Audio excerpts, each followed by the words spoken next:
है। अल्लाह ताला कुरान में फरमाता है, अगर अल्लाह रब्बुल इज्जत किसी को कोई मुसीबत दे दे, पूरी दुनिया मिलकर के वो मुसीबत हटा नहीं सकती, और अल्लाह किसी को नवाज दे तो पूरी दुनिया मिलकर के भी उस नवाजिश को रोक नहीं सकती, नहीं रोक सकती। और ये सारा इत्मीनान कल्ब उसी बारगाह में मौजूद है, उसी रब्बुल आलमीन की बारगाह में मौजूद है। आज तुम्हें वापस बुलाने के लिए ये मस्जिदें पुकार रही हैं, ख़ास तौर पर रमज़ान में माहौल वैसी बन जाता है। अल्लाह ताला बंदों से इतना प्यार करता है। देखें, तुम्हारी सहूलत के लिए चांद दिखते ही शैतानों को कैद कर लिया गया कि कोई ना आए इन बंदों को बहकाने के लिए। सिर्फ शयातीन का ही नहीं, शयातीन का ही नहीं, हदीस पाक में मिलता है जो सरकश जिन्नात हैं उनको भी कैद किया जाता है। वो भी जबरदस्ती किसी पर चढ़ाई करके जो परेशान करते हैं। हिंदुस्तान में ज्यादा करते हैं लगता है, क्योंकि ये जो आसेब आते हैं, क्योंकि बाबा यहाँ ज्यादा हैं तो जिन्नात भी यहाँ ज्यादा है, क्योंकि हर गली में किसी बाबा की दुकान है। और जिन्नात भी यही सोच करके ही आते होंगे कि इनका धंधा चलने लगे यहीं से। बाकी मुल्कों में तो बहुत कम नजर आते हैं। दूसरे मुल्कों का भी हमने सफर किया है, वहां आसेब ज़दा लोग, जिन्नात जिनके ऊपर आकर के परेशान करते हैं, ऐसे पेशेंट, ऐसे मरीज बहुत कम दिखते हैं।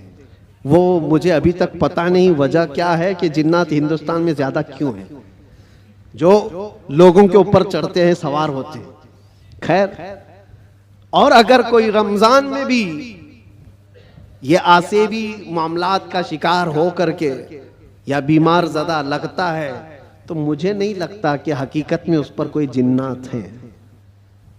ये तो हदीस पाक में है कि जो सरकश जिन्नात हैं, चांद दिखते ही रमजान के उनको कैद कर लिया जाता है। फिर क्या चीज है तुम्हारे पास जो तुम्हें बहका कर ले जाए? शयातीन नहीं है, जिन्नात नहीं है, माहौल रब ताला ने साजगार करके दिया है तुम्हें। तुम रातें इसके क़याम करो, इसके दिन में रोजे रखो, और फिर इतना ही नहीं बल्कि ड्यूटी लगा दी गई हो कि रोजा रखना है, नमाज पढ़ना है, उस पर अजर का इतना बड़ा वादा किया गया, इतना बड़ा वादा किया गया। हदीस पाक में मिलता है, मन कामा फी रमज़ान ईमानन व एहतिसाबन गुफ़िर लहू मा तक़द्दम मिन ज़ंबि औ कमा क़ाल रसूलुल्लाह सल्लल्लाहु अलैहि वसल्लम। जिसने रमजान की रात को क़याम किया ईमान के साथ, पीछे जो कुछ भी किया था सब अल्लाह माफ फरमाएगा।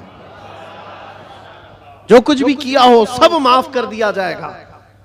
इसमें यह नहीं कहा गया है कि छोटा बड़ा अलग अलग, बल्कि जो कुछ भी उससे हुआ है अब तक अल्लाह माफ फरमाएगा। इतने बड़े अजर का वादा है। रमज़ान तुम्हें पाक करने के लिए आया, रमज़ानुल मुबारक तुम्हें रब ताला के करीब करने के लिए आया। रोजे भी फर्ज किया रब ताला ने, तो ये फरमाया लअल्लकुम तत्तकून, तुम पर रोजे इसलिए फर्ज किए गए कि तुम्हें तकवा आ जाए, तुम परहेजगार बन जाओ। तो रब तबारक व तआला का ये हुक्म है। हम तो माइल बकरम है, कोई साइल ही नहीं। रोज इसकी रातों पर रब ताला निदा फरमाता है, कोई मुझसे बख्शिश तलब करे मैं उसे माफ करूं। लेकिन लोग कहां पर हैं?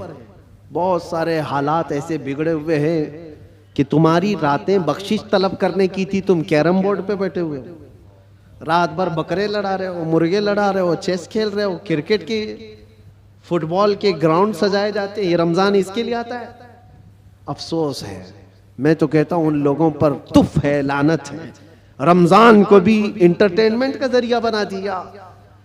लोग तो, हमारे बुजुर्गों में पहले ये होता था, बुजुर्गों की का मतलब औलिया कामिलीन की बात नहीं कर रहा हूं, घर के बड़ों का भी हाल था। अब तक बहुत सारे घरों में रमजान के आते ही टीवी पर पूरा पर्दा डाल देते थे, चादर उड़ा देते थे।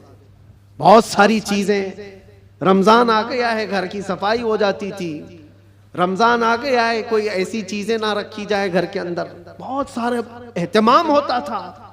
और तुम्हें पता है इसके एहतराम पर अल्लाह तबारक व तआला जन्नत अता फरमाता है। रोजा नहीं रखने वाले भी दिन में किसी के सामने खाते पीते नहीं थे, एहतराम की वजह से। रोजेदार को कोई हाथ नहीं लगाता था, मारता नहीं था।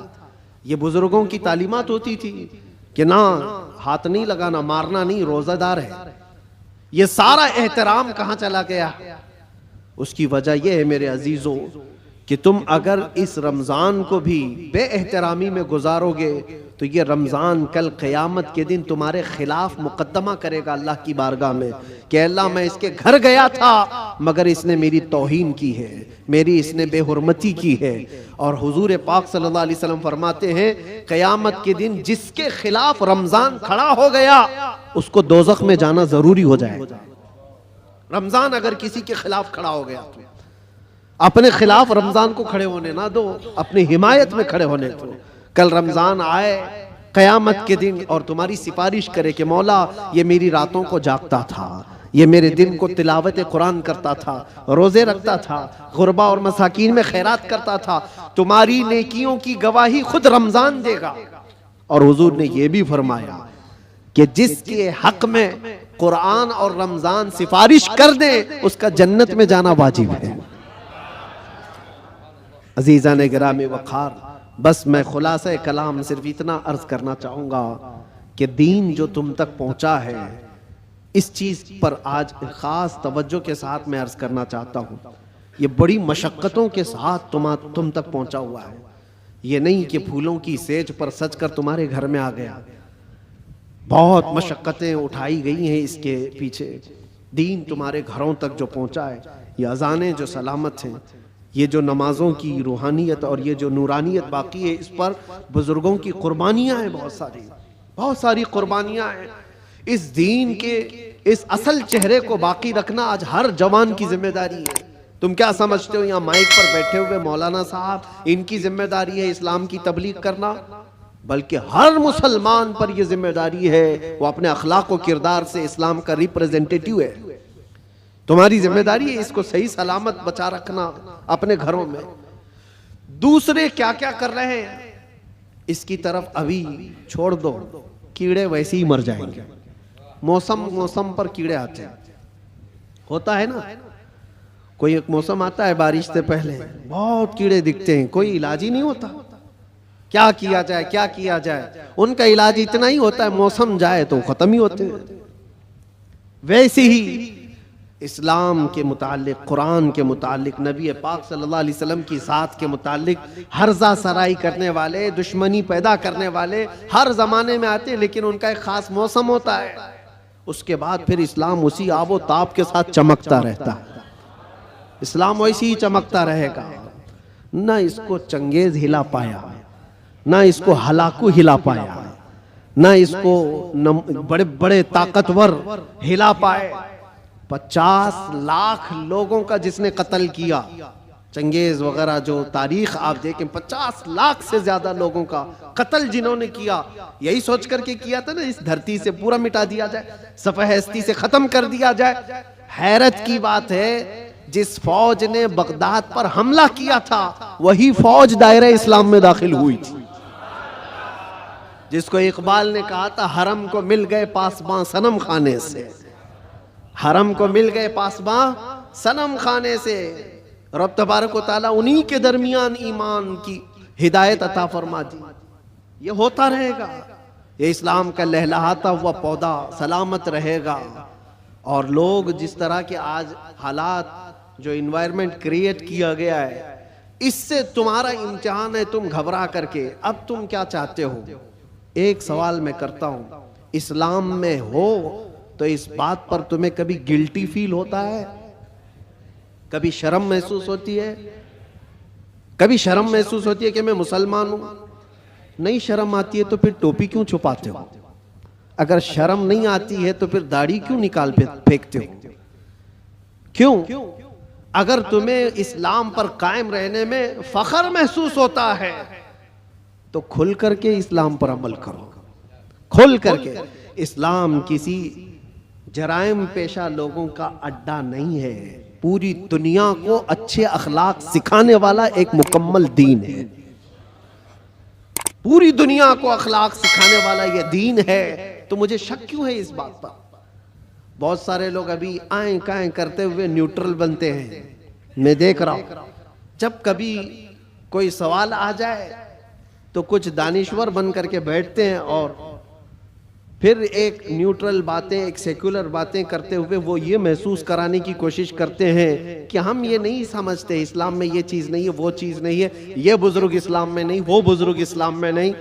सिर्फ इसलिए वो कर रहे हैं कि दूसरों को कुछ खुश करें।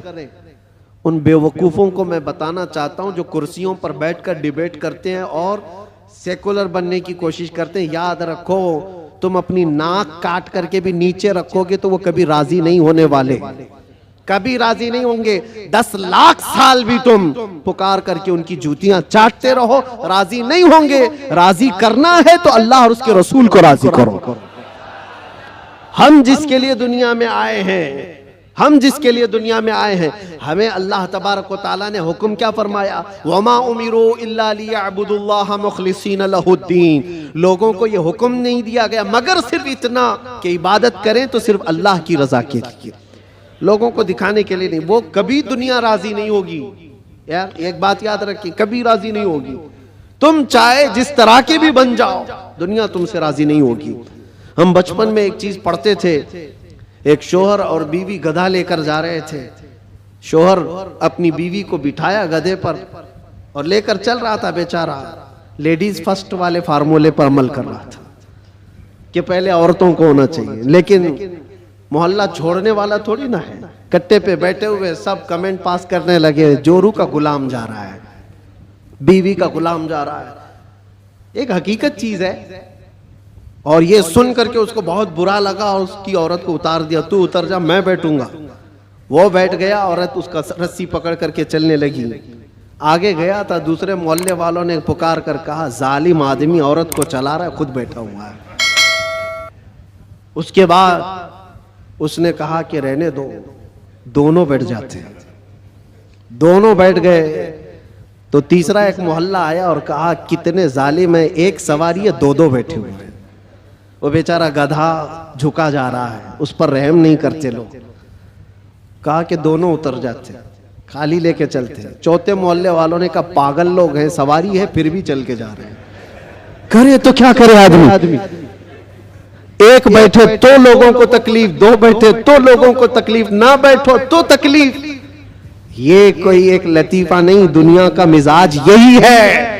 तुम टोपी पहनो तो तकलीफ, दाढ़ी रखो तो तकलीफ, सब निकाल कर नंगे फिरो तो भी तकलीफ।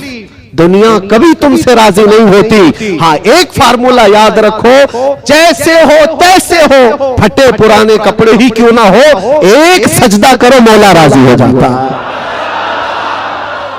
एक सजदा करो मौला राजी हो जाता है। इसी को इकबाल ने कहा था, वो एक सजदा जिसे तू गिरा समझता है, 1000 सजदों से देता है आदमी को नजात।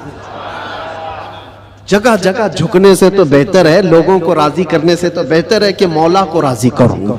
इसलिए कि कुरान में क्या पढ़ा है आपने, इन्ना लिल्लाही व इन्ना इलैहि, जिसका तर्जुमा क्या होता है, हम अल्लाह के लिए हैं और अल्लाह ही की तरफ लौटने वाले। हर मरने वाले के देख करके पढ़ते हैं कि नहीं पढ़ते?